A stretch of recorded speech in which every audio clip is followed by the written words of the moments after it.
বন্ধুরা, আজকে আবার একটা নতুন রেসিপি নিয়ে চলে এসেছি। আজকে আমি কলা দিয়ে একটা নতুন ধরনের কোনো পিঠে তৈরি করে দেখাবো। তাই এই দেখুন, আমি কলা নিয়ে নিয়েছি। কলাটা আমি ভাপিয়ে নেব। যেমন পিঠে তৈরি করেন, একটা পাত্রে জল নিয়ে দেবেন, তার উপরে ফুটো ফুটো একটা থালা বসিয়ে দেবেন, দিয়ে কলাগুলো এর উপর দিয়ে দেবেন, দিয়ে এবার চাপা দিয়ে দেব। 10 মিনিট আমি এটা ভাপাবো, তারপর আমি ফিরে আসছি। আমার ভাপানো হয়ে গেছে, 10 মিনিট পর ফিরে এসেছি। এবার এটা ঠান্ডা হলে তারপর কি করব দেখাবো। কলার খোলাগুলো করে নিয়েছি, ছাড়িয়ে নিয়েছি, নিয়ে হাতে করে ভালো করে কলাটাকে চটকে নেব।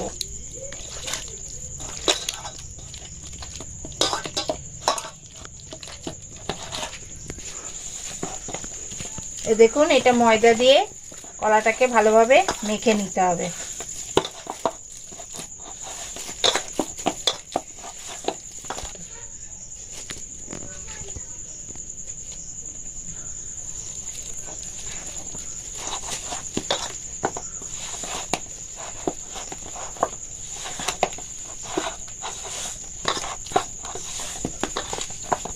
রুটি যেমন মাখেন সেরকমভাবে শক্ত করে এটা মেখে নেবেন। খুব শক্ত না, আবার খুব নরমও না।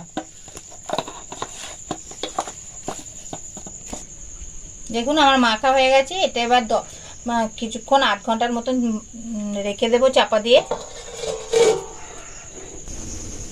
দেখুন, আমি পুরটা তৈরি করে নেব। এই জন্য নারকেল কুড়ে নিয়েছি, একটা পুরো গোটা নারকেল কুড়ে নিয়েছি। কড়াতে ঘি দেব।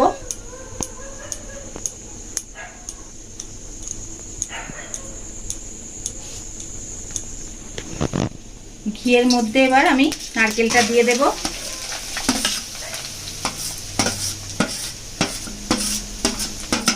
আঁচটা আমি কমিয়ে রেখেছি, আঁচটা কমিয়েই এটা করে নিতে হবে।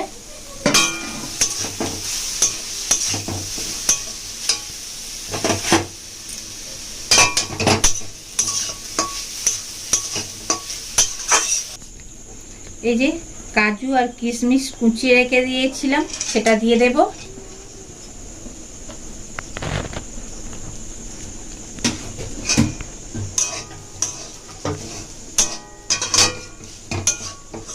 ভালোভাবে মিশিয়ে নেব।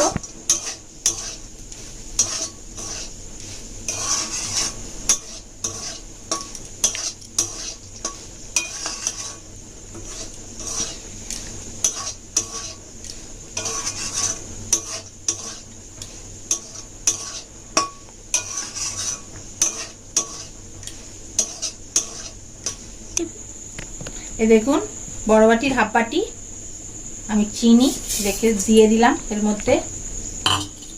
দিয়ে ভালোভাবে চিনিটা এর সঙ্গে মিশিয়ে নেব নারকেলের সঙ্গে। দেখুন, আমার হয়ে গেছে।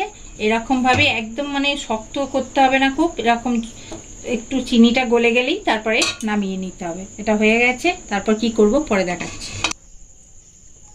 তো দেখুন, এই যে এটা নিয়ে নিয়েছি ময়দাটা, এটা কলা দিয়ে মেখেছি। এরকমভাবে লম্বা করে একটু গর্ত মতন করে নিতে হবে।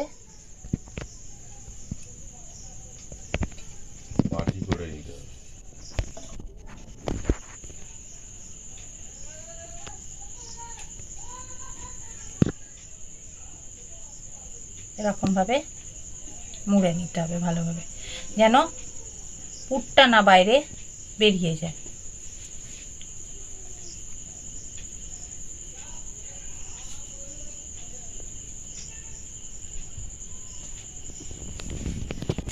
এই দেখুন, এরকমভাবে তৈরি করে নিতে হবে। আমি এরকম তৈরি করে নিয়েছি। আমার সব তৈরি হয়ে গেছে। এবার আমি কড়াতে তেল গরম বসিয়ে দিয়েছি, সাদা তেল। এবার ভেজে নেব।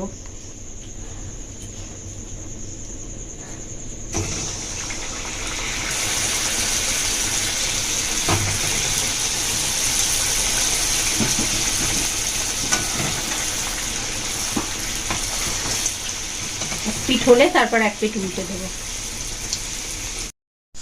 দেখুন আমার ভাজা হয়ে গেছে, এরকম লাল লাল করে ভেজে নিতে হবে।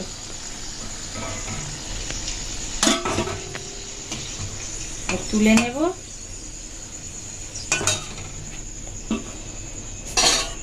বাদ বাকিগুলো এরকম ভাবেই ভেজে নেব।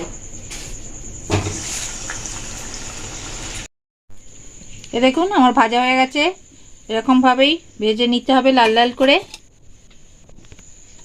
আমার চ্যানেলটা বেশি করে দেখবেন, সাবস্ক্রাইব করবেন, শেয়ার করবেন, লাইক করবেন আর কমেন্টস বক্সে কমেন্টস করে জানাবেন আজকের রেসিপিটা আপনাদের কেমন লাগলো। নমস্কার।